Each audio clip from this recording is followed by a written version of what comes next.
chers amis, on va commencer.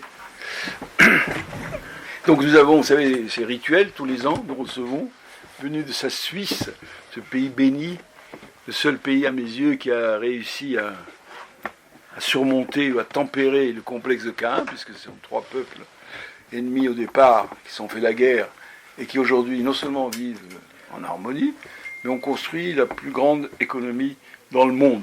C'est l'idée de Borges d'ailleurs. Hein? C'est l'idée de Borges aussi. C'était l'idée de Borges. Ouais. Donc je suis ravi d'avoir des idées qui ressemblent à celles de Borges.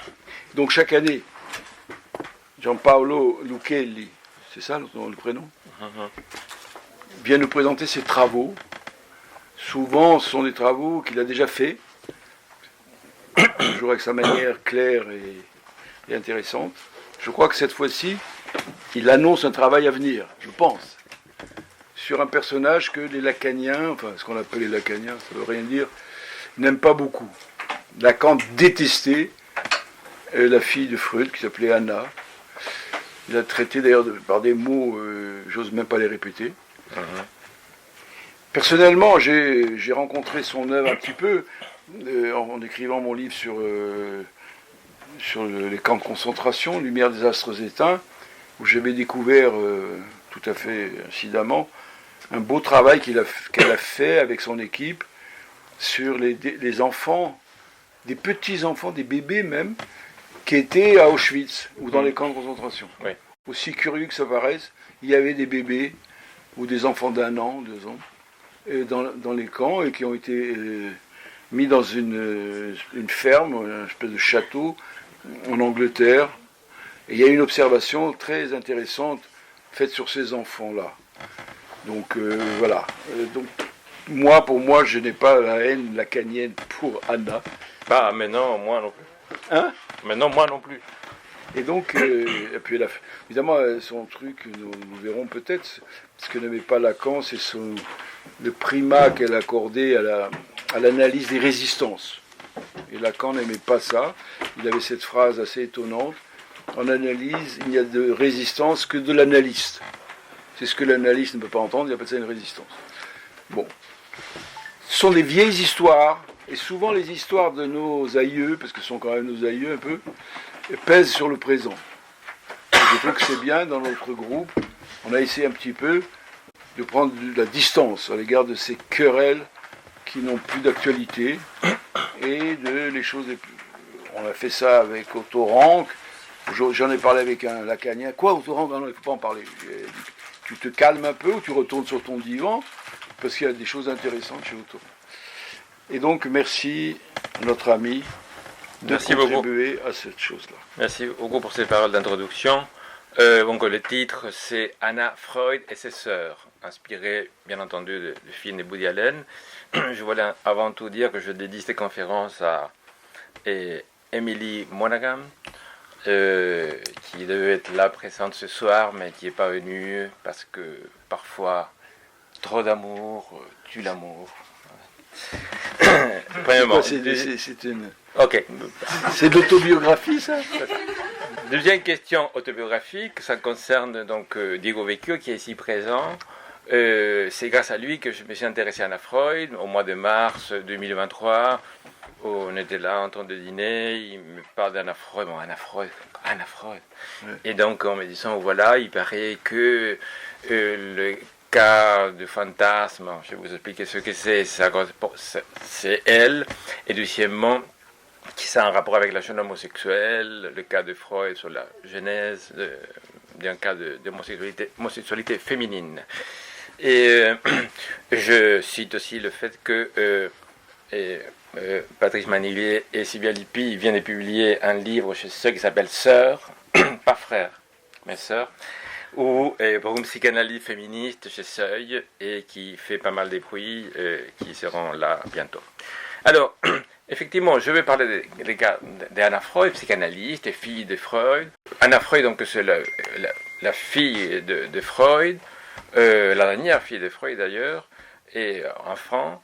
Mais c'est pas celle-là qui nous intéresse, c'est que c'est une psychanalyste très connue, et un peu l'héritière de Freud, à tel point que pendant des décennies, c'est elle qui a un peu régné dans l'international et qui a donné droit de citer ou pas en ostracisant Melanie Klein ou Jacques Lacan lui-même. Donc c'était une sorte de... Freud disait c'est mon Antigone, mais c'était une espèce d'Antigone créon aussi, hein, parce que c'est elle qui décidait un peu ce qui s'est passé.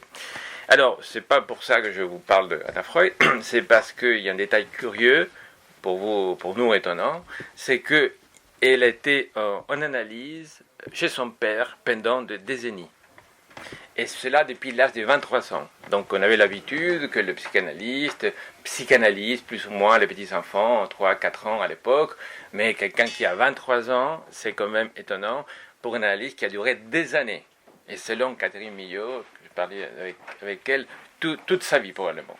Enfin, toute la vie de Freud. En 1918, qu'elle commence son analyse chez Freud, et c'est en 1919 que Freud publie son texte hyper fameux, Princeps sur le fantasme, qui s'appelle Un enfant ébattu, ou On bat un enfant, selon la traduction qu'on fait.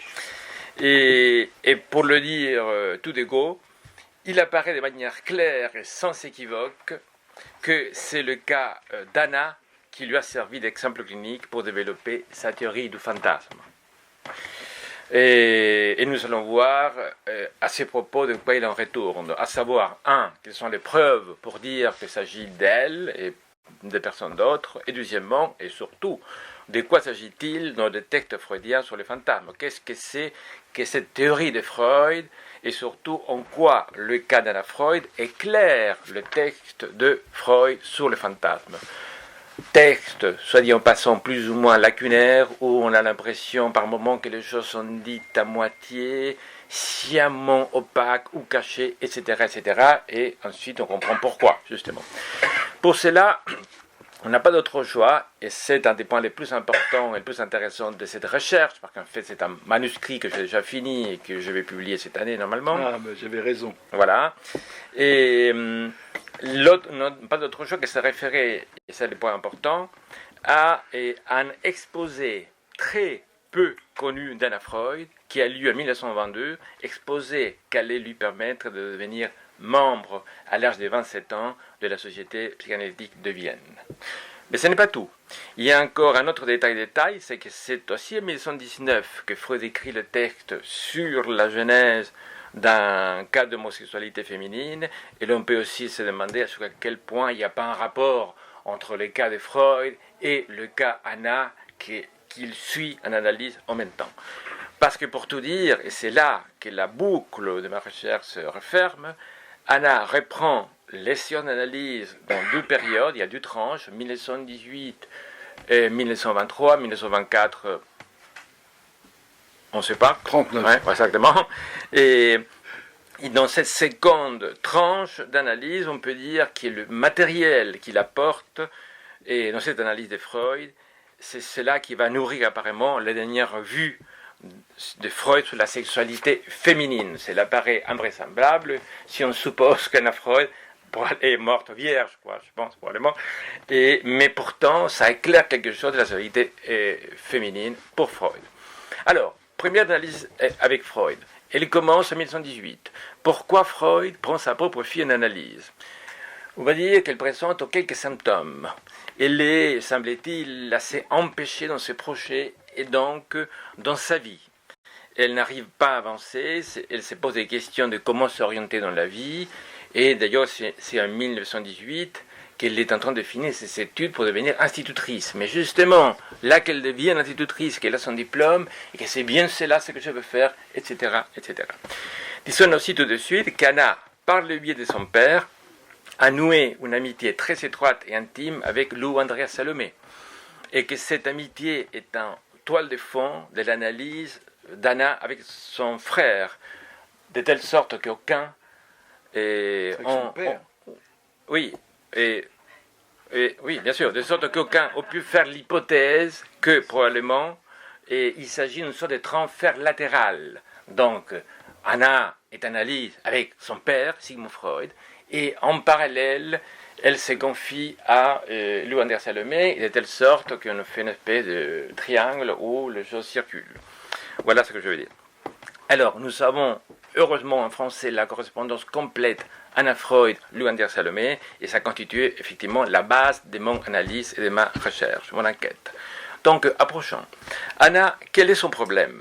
Elle semble paralysée dans sa vie et dans ses activités par la production d'une activité fantasmatique presque permanente qui parasite sa tête et son corps. Cet élément semble avoir été abordé d'abord dans les échanges personnels avec Lou, Andrea Salomé. Il s'agit donc des histoires qu'elle se raconte elle-même, des histoires, des stories, qui peuvent très souvent lui prendre des heures. Donc elle procrastine, elle ne peut pas avancer, elle passe les journées à faire, à imaginer des choses. Elle est seule, elle n'est pas en couple, elle a des amitiés féminines très très proches, et quelques prétendants masculins, mais sans que cela se traduise dans quoi que ce soit que dans des échanges courtois, on va dire, pour ainsi dire. Alors, les histoires, les rêves éveillés qu'elle se raconte, de quoi parle-t-elle ou-t-il Il s'agit de rêveries qui ont toujours la même structure et la même trame. De là qu'elle puisse, et que Freud puisse parler de monotonie du fantasme. Toujours la même histoire, mais il faut quand même passer par là. C'est l'histoire, en gros, d'un adolescent âgé de 15 ans qui est pris dans des différentes aventures de mise à l'épreuve. Et assez rapidement, il rencontre un homme plus âgé, plus grand, qui le soumet, l'oblige à travailler, l'emprisonne, le tape probablement aussi, mais toujours et inévitablement, et c'est le moment du climax de l'histoire, il le pardonne. Le jeune a fait quelques trucs qu'il ne fallait pas faire, et donc il fallait le punir quelque part. C'était un châtiment mérité. Et c'est souvent autour de ce moment de pardon, de réconciliation, que l'histoire s'accompagne ou pas, ça dépend, d'une masturbation et d'une jouissance sexuelle très intense. Dit comme ça, d'ailleurs, on voit trop le rapport entre cette histoire et justement le texte de Freud, On bat un enfant. Évidemment, vous pourrez me demander, comment savez-vous qu'Anna Freud s'est masturbée en se racontant ces histoires? Est-ce que vous étiez là? Tout simplement, non, mais tout simplement, c'est elle-même qui le dit. Pour que vous compreniez tout cela, il faut partir de deux textes. L'un très connu de Freud, l'autre très peu connu d'Anna Freud. Sans doute probablement le meilleur texte de loin qu'elle ait pu écrire donc, en psychanalyse. Le texte de Freud, On bat un enfant, 1919. Le texte d'Anna Freud, écoutez bien, Fantasme de fustigation et rêverie de 1922. Ce qui est assez génial dans cette histoire, c'est qu'on ne comprend rien à un enfant ébattu, et voilà mon idée, si on ne lit pas le texte d'Anna Freud. Il s'agit d'une sorte de mise en rapport dialectique, le mot utilisé par Anna Freud, entre l'un et l'autre. Et de telle sorte qu'on peut dire que même que l'un est le négatif de l'autre, comme quand Freud dit, la névrose est le négatif de la perversion. Partons rapidement d'un enfant ébattu, très rapidement. Contribution à la connaissance de la genèse des perversions sexuelles 1919.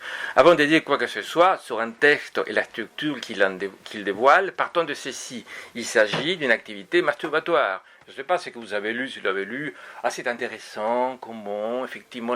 Non, la personne qui s'ébranle avec ça, c'est ça qui est le plus important. Et la personne s'excite sexuellement en imaginant des scènes de châtiment sur des enfants. Et dans une jouissance solitaire, un peu comme toute jouissance. Comme dit Apollinaire, celui qui mange n'est pas seul, n'est-ce pas? Bon.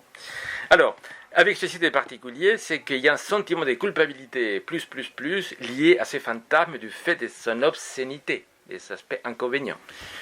Mais bien entendu, l'intérêt du fantasme ne réside pas dans son aspect érotique et fantasmatique banal, mais bien plutôt dans le caractère originaire, élémentaire que Freud lui octroie, une sorte de matrice fantasmatique contenue et générée à partir d'une seule phrase, on bat un enfant.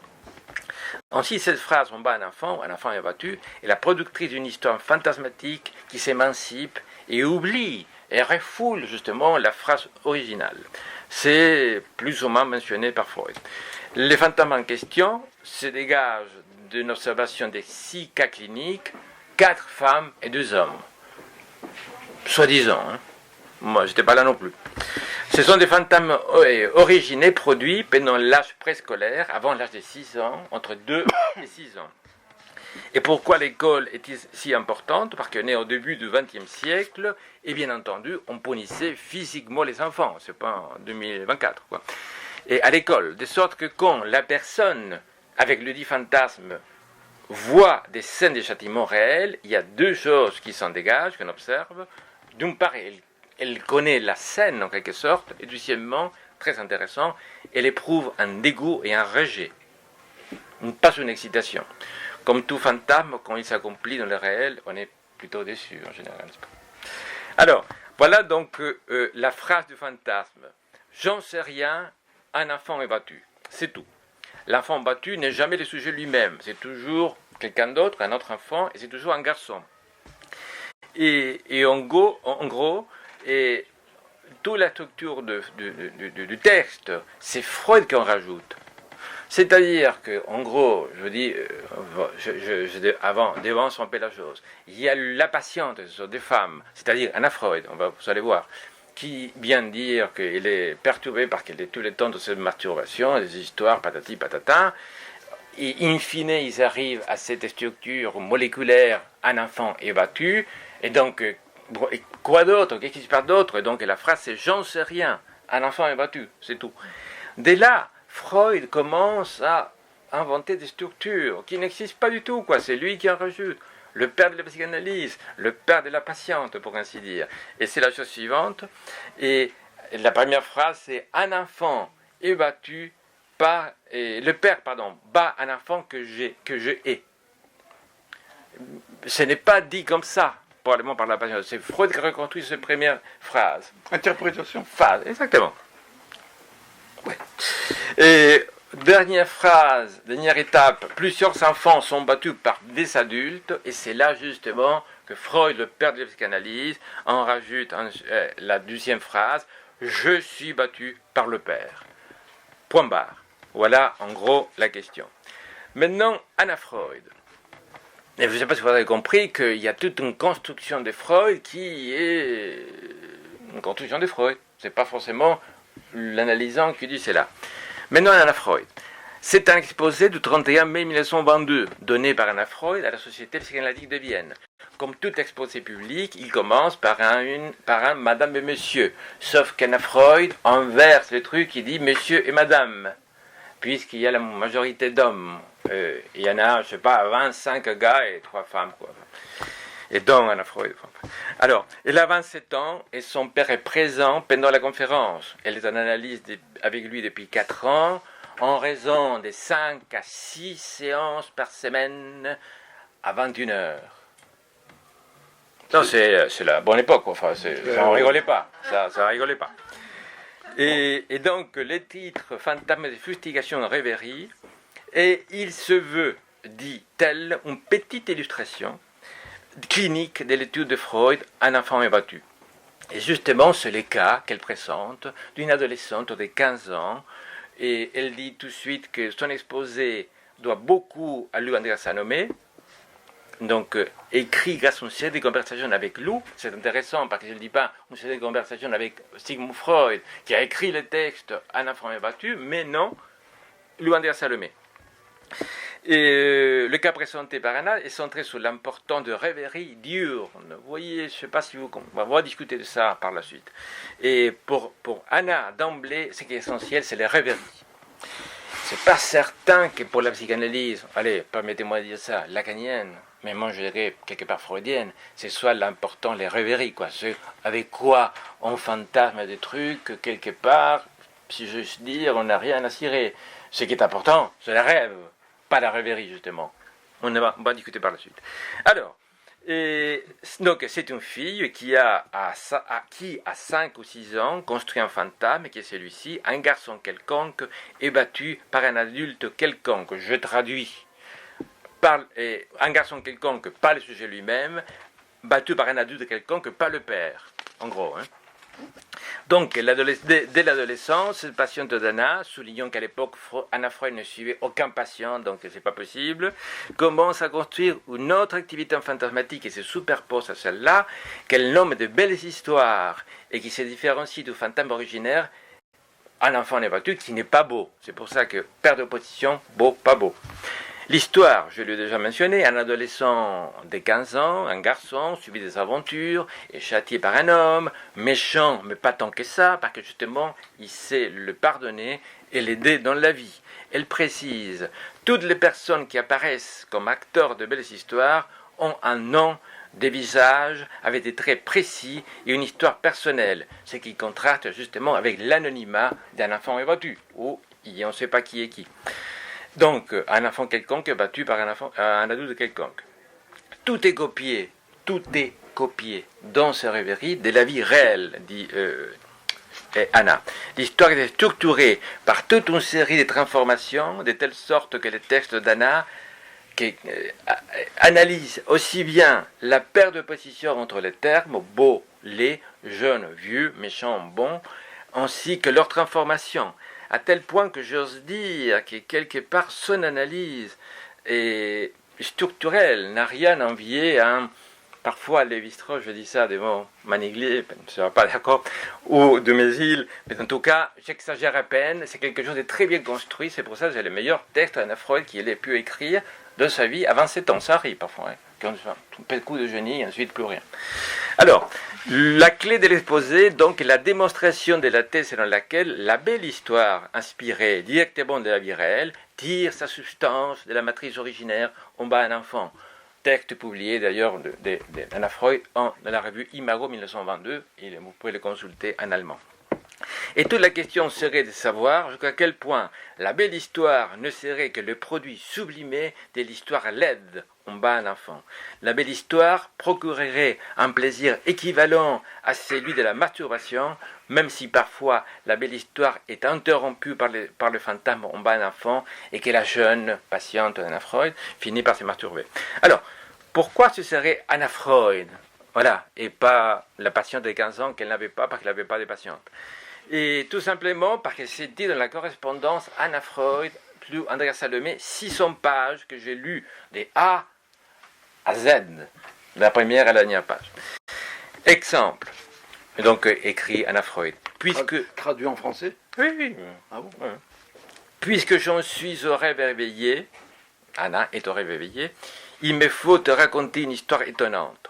Mes belles histoires, en comparaison avec la même terminologie que le cas d'Anna Freud, se sont éveillées tout à coup la semaine dernière. Elles se sont déchaînées pendant toute la journée, et cela l'épuise, etc., etc. Une autre citation. J'étais impressionné par la persistance engendrée, la force et l'attraction d'un tel rêve éveillé, si commenté, analysé, publié, maltraité, qu'il ait été, comme cela a été le cas du malheureux mien. J'en sais que c'est une honte, mais j'aime toujours beaucoup ce rêve. Donc c'est noir sur blanc, voilà. Et quelques semaines plus tard, Anna Freud à Louis-André Salomé, 1924, j'ai repris un bout d'analyse avec papa, à nouveau le soir, comme jadis. Les motifs en étaient offerts par un comportement pas très satisfaisant de ma chère intimité, une insistance occasionnelle tout à fait inconvéniente, des rêves diurnes accompagnés d'une intolérance corporelle croissante envers les fantasmes de fustigation et leur suite, donc masturbation, sans que je puisse pour autant m'en passer. Fin de citation. Ce n'était rien de grave, mais papa a saisi l'occasion pour me proposer une poursuite de mon analyse qui était restée infamement interrompue et qu'il a un jour fini, c'est pas sûr. Ça, c'est une question. Maintenant, deuxième analyse, donc avec Freud 1924, résurgence de rêverie. On peut faire les constats suivants. Et suivez ça parce que c'est assez simple. De même que le texte Un enfant est battu, 1919, est provoqué et inspiré par la première analyse d'Anna Freud, 1918-1923, de même, le texte Quelques conséquences psychiques de la différence anatomique entre les sexes, 1925, est issu de la reprise d'analyse d'Anna Freud par son père. La résurgence de rêverie semble donc liée à la persistance de cette activité masturbatoire. La question pertinente, me semble, est la suivante. A-t-on un texte d'Anna qui serait l'équivalent de son exposé Fantasme de fustigation et de rêverie, mais pour sa deuxième tranche d'analyse? Peut-être que oui. Mais le texte est perdu. Il s'agit d'une communication clinique d'Anna Freud de 1925 intitulée « Jalousie et désir de masculinité ». Alors je téléphonais même à la société de Vienne, parlais avec un des les petits filles d'un des prétendants d'Anna Freud qui était là, et il n'y a qu'une trace de ça. Donc, il y a cependant des traces de cet exposé oral dans un article d'Anna Freud de 1927 qui s'appelle Contribution à la théorie de l'analyse infantile, où la jalousie entre frères et sœurs est un thème central. Je rappelle que c'est un thème central chez Gérard Haddad et que c'est un thème central aussi chez Lacan dans les complets familiaux. La jalousie d'Anna par sa sœur Sophie, décédée jeune, est un thème assez connu de sa biographie. Jalousie pour une jeune femme et aussi désir de masculinité. Il reste pourtant la connexion entre la jalousie et la masculinité, thème récurrent dans les belles histoires où il s'agit toujours d'un garçon qui représente la rêveuse. Donc, que dit Freud dans les quelques conséquences psychiques de la différence anatomique entre les sexes de 1925? C'est un peu la conséquence de deux textes précédents, l'organisation sexuelle infantile 1923 et la fin du complexe d'Édipe 1923 aussi.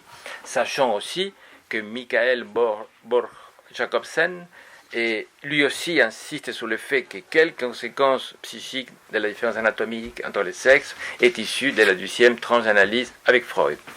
Le texte de Freud dit qu'il y a chez la femme une envie du pénis, bon, ça on savait, et que cela s'accomplit en partie par la masturbation clitoridienne.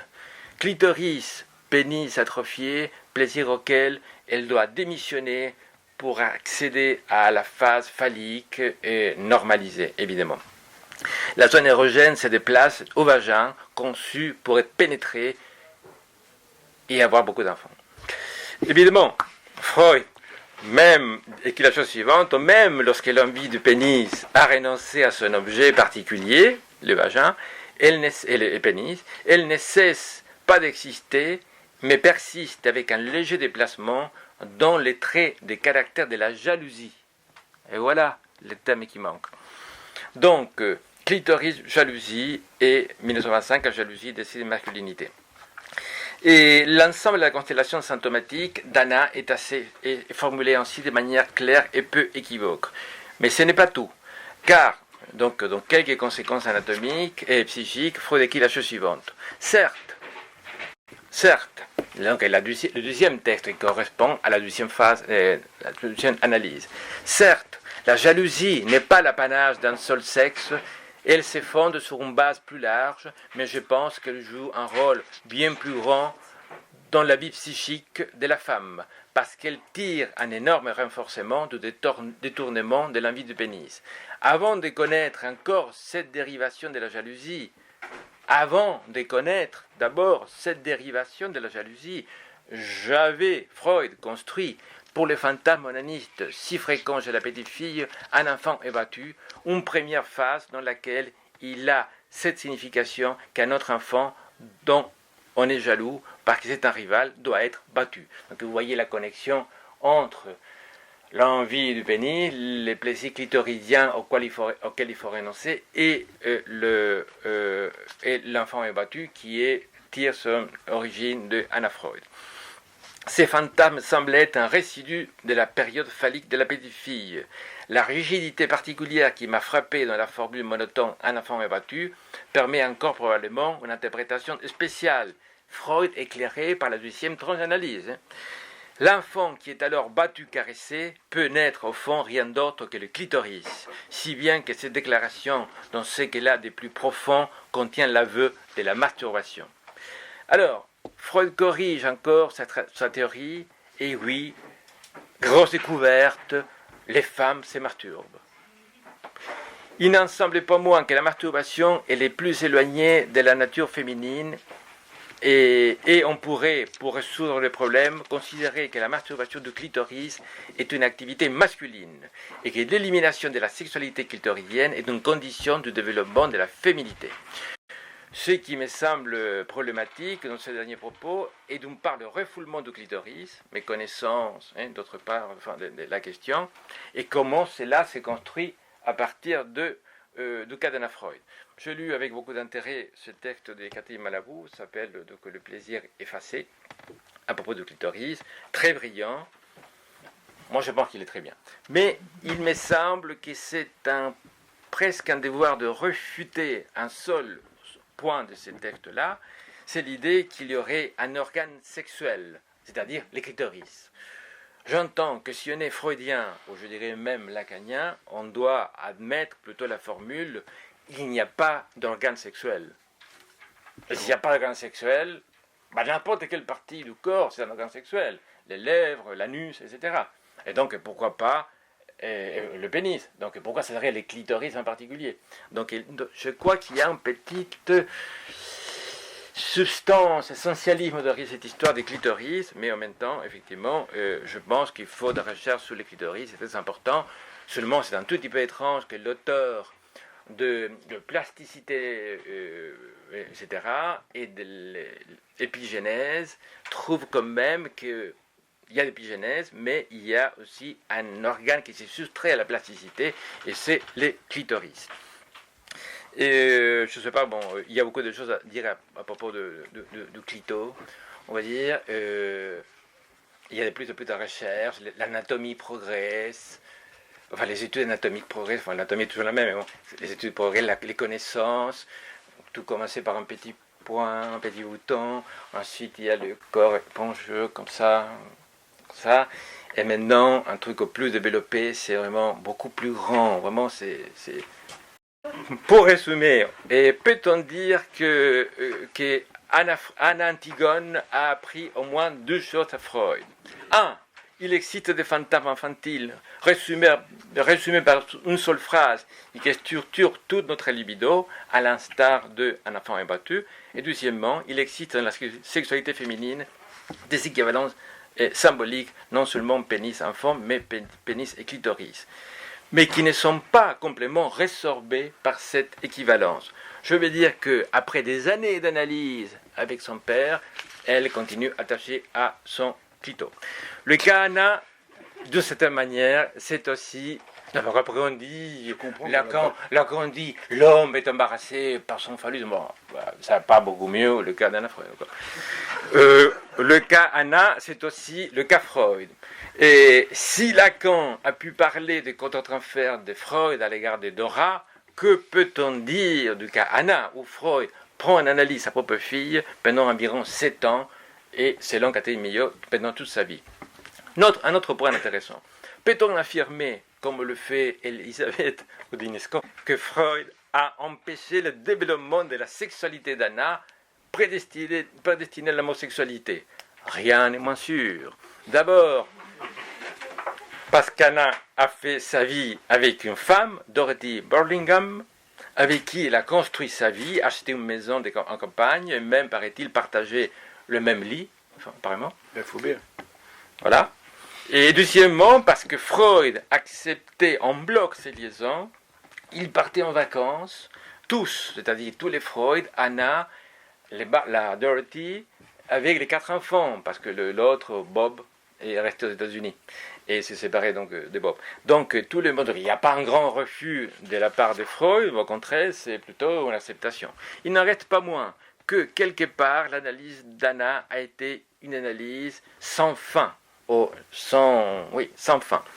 Donc pas d'issue. Fixité malaboulienne de la jouissance clitoridienne chez Anna Freud. Donc à quel sens se vouer? Et là, c'est le deuxième moment Diego Vecchio, on va dire. C'est complètement fou. Hein. Et alors, je dis Vecchio parce qu'il est écrivain, bien sûr, mais il a aussi publié récemment un livre sur la télépathie, très marrant, très amusant, où il parle de Freud. Alors, Freud, intéressé par la télépathie depuis des décennies et membre notable de la Society for Psychical Research, jusqu'à sa mort, à savoir une société savante qui étudiait les problèmes, les phénomènes occultes et la télépathie, est interpellé par l'occultisme, comme chacun le sait. Et comme dit Lacan quelque part, apparemment, le réel chez Freud se nomme l'occultisme. Bon. En 1925, l'analyse d'Anna bute sur un point d'achoppement. On ne peut pas aller plus loin. Freud écrit son texte Quelques différences, où la fille peut ne pas renoncer à son clitoris et accéder à la féminité. Je n'ai pas besoin de rappeler tous les phénomènes vécus par Freud, relatée par Freud, où il est question de l'existence d'une transmission de la pensée. Pour citer comme ça rapidement, le cas Elfriede Hirschfeld, patient de Freud, où un voyant a découvert qu'elle ne pouvait pas enfanter. Selon Freud, il y a eu transmission de la pensée inconsciente, c'est-à-dire l'inconscient peut transmettre la pensée.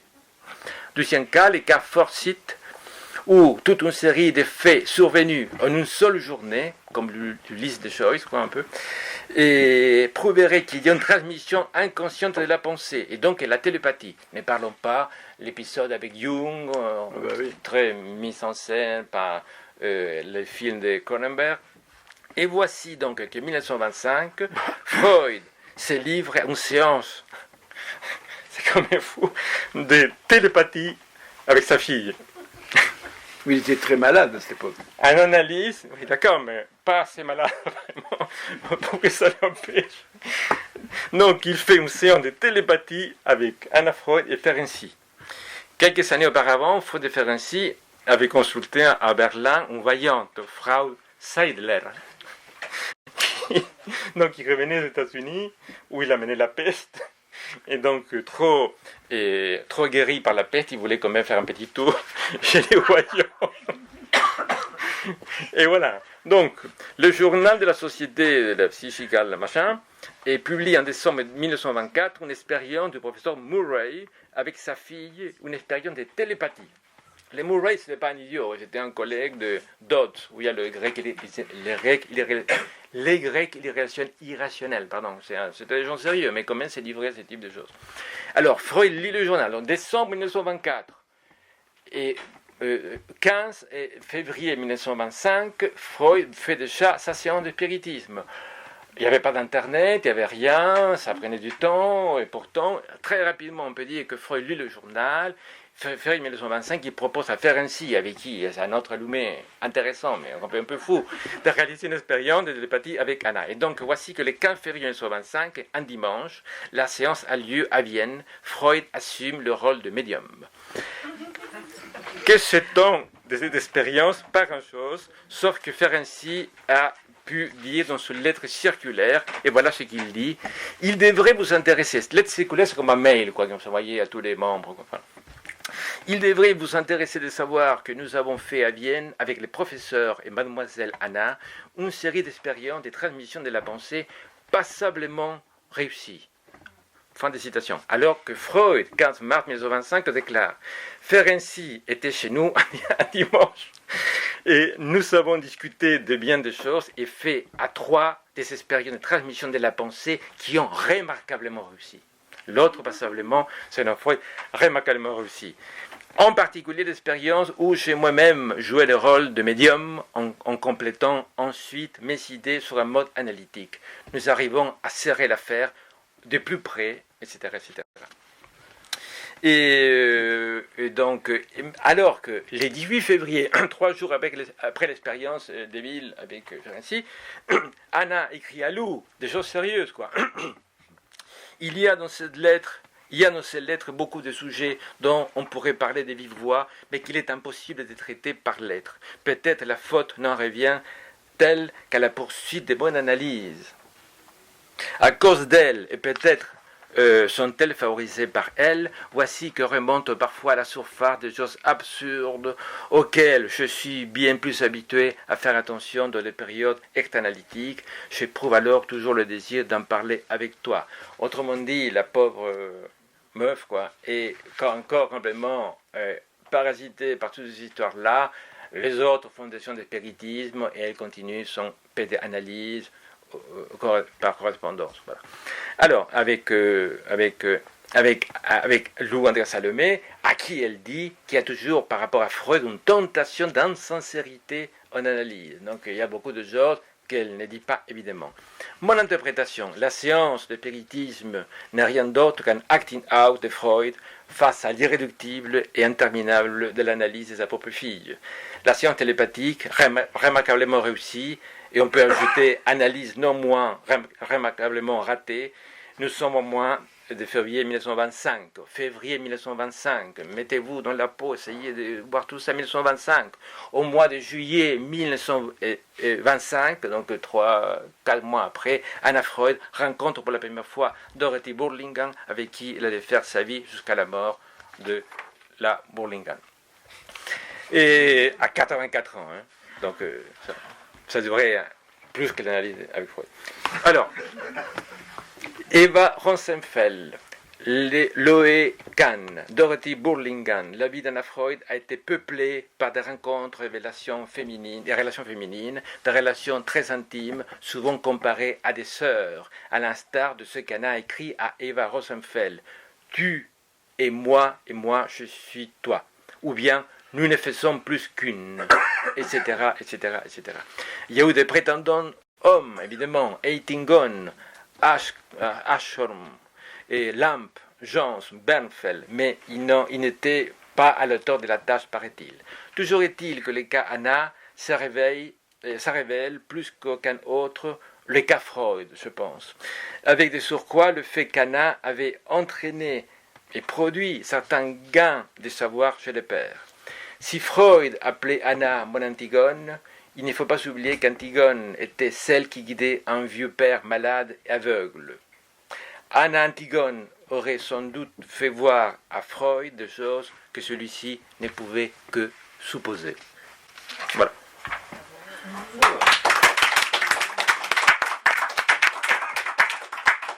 Bon. Comme d'habitude, tes interventions sont plaisantes et agréables à entendre. Moi, j'ai une question à te poser. 2 questions. Donc, au fond, l'essentiel de ton exposé tourne autour de cette phrase « Ein Kinder wird geschlagen ». C'est la phrase exacte du texte de Freud, qu'on a traduit par un enfant est battu, on ne sait pas trop. Et alors, tu réduis ça, on a réduit souvent ça, à une phrase. C'est une phrase. Et pourquoi ce ne serait pas une scène ? Pourquoi mettre ça sur le rubrique du langage et pas sur le rubrique d'une scène ? Parce que moi, je ne vais pas vous dire mon fantasme, mais c'est plutôt une scène qu'une phrase. Je l'ai raconté dans mon première question. C'est-à-dire que pourquoi ça ne serait pas une scène ? On voit un enfant battu. Évidemment que oui. Le problème, c'est comme toute scène, il faut la dire. Si toi, tu fais par exemple. Il faut la raconter, oui. D'accord, mais Freud dit, par rapport justement dans les cas de la chaîne émotive, il dit l'inconscient n'est pas le rêve. Donc le rêve, c'est ce que tu rêves. Et l'inconscient, c'est ce que tu dis du rêve. Donc comment tu le mets, comment tu le formates en phrase, quoi. Non, donc ça finit par. Mais évidemment que c'est imagé, etc. Et Anna dit c'est une phrase qui provoque ça à chaque fois. D'ailleurs, elle a trouvé ça chez ses patientes aussi, voilà, etc. Donc, mais le problème, c'est une scène, mais c'est important que ce soit une phrase, mais surtout par rapport à cette idée que je viens de dire, le rêve, parce que j'oppose dans ma recherche rêve et rêverie. Le rêve, c'est la variété de l'inconscient, en sens où me dit ce que je n'ai pas envie d'entendre, de voir, etc. Alors que la rêverie, quelque part, c'est l'opium du moi, en quelque sorte. N'est-ce pas ? Tu te racontes des trucs, c'est génial. Mais bon. Oui, mais c'est pas vrai du tout, mais c'est génial quand même. Voilà. La base de la rêverie, comme tu l'as dit, c'est quand même un algorithme inconscient. Exactement, donc c'est ça l'idée. C'est comme le souvenir écran. Exactement, donc il y a ces choses-là, elle est quand même attirée par ces châtiments-là, et c'est ça qui excite la personne. Et tout, la question, l'important, c'est ça. La rêverie qu'elle se raconte, qui dure des heures, qui c'est hyper chiant, ce n'est rien d'autre qu'une manière de nier, de refouler le rêve, le rêve en quelque sorte, le fantasme, on bat un enfant, quoi. On met justement, on fait une belle histoire de quelque chose qui est moche. En quelque part, tout ce qu'elle imagine par rapport à ces garçons-là qui fait des tas de choses, ce n'est qu'une négation en quelque sorte de l'inconscient. C'est un truc moïque, une défense, si vous préférez. Okay. Voilà, donc quelque chose qui est quand même fracturé, qui est quand même, le sujet est assujetti, il est objet. Un enfant est battu, parce que moi, justement, ce que je n'ai pas dit, mais je ne peux pas te dire, à un moment donné, comme Freud insiste sur le fait, qu'est-ce qui se passe exactement, qu'est-ce que vous faites, quel est votre rôle, puisque ce n'est pas vous qui tapez sur l'enfant, elle dit, je regarde simplement. Donc c'est Oh, je regarde, tout ce que vous voulez, mais c'est pour dire, voilà son activité, pour ainsi dire. La deuxième rubrique et dernière, d'ailleurs, c'est la question de la télépathie. Il y a dans l'œuvre de Freud, je crois, 2 textes sur la télépathie que j'ai eu. Il y en a plus même. Il y a un troisième qu'il n'a pas appelé télépathie, justement, mais et là, on ne peut pas dire que dans ces 2 textes que j'ai lus il y a très longtemps, je crois que je les ai même lus en allemand, Freud est très négatif sur la télépathie. Il dit, oui, c'est parce que c'est une construction qu'on fait, qui se donne des allures de télépathie, mais en fait, non, c'est pas du tout ça. Je sais pas, il y a une dame, là, l'histoire du bouquet de fleurs, parce que ce bouquet de fleurs, j'envoie... Ah non, il dit, non, au contraire, il dit, si vous attendez que je dise que je suis contre la télépathie dans la lettre circulaire, je ne le dirai pas. Oui, et Ernest Jean, c'est tout à fait contre l'idée qu'on publie quoi que ce soit, il incite, je me dis, je n'ai rien à foutre, même si ça casse. Non, en Angleterre, ça va être très mal pris, je n'ai rien à cirer, je le publie quand même. Ceci dit, avec Jung, qui lui était très porté là-dessus, l'histoire de la patiente, dans ma vie, il raconte que la veille de l'arrivée d'une patiente qu'il ne connaissait pas, il rêve d'elle, etc. Freud était très hostile à ça. Et l'histoire de l'armoire qui craque. Hein, il dit, vous allez voir, l'armoire va craquer. Et elle craque 2 fois. Bon, bref. Mais il va voir la Seide là, il fait une séance de spiritisme avec la fille, et faire ainsi. Donc il était assez accroché, il était superstitieux par rapport aux chiffres. Le chiffre 62, ça n'allait pas, par exemple, il y a un problème, le 62. Alors tu as dit un truc qui m'a frappé quand il dit que, au fond, la télépathie, pas la télépathie, ceux qui se réveillent, on ne sait pas finalement ce qu'ils sont transmis comme pensée. Non, on ne sait rien sur ce qui s'est passé. C'était réussi. On ne sait rien. Moi, je sais quelque chose sur ce qui s'est passé entre Lacan et moi. Par exemple, quand Lacan me dit vous avez la leucémie. D'accord ? C'était avant mon examen final de médecine.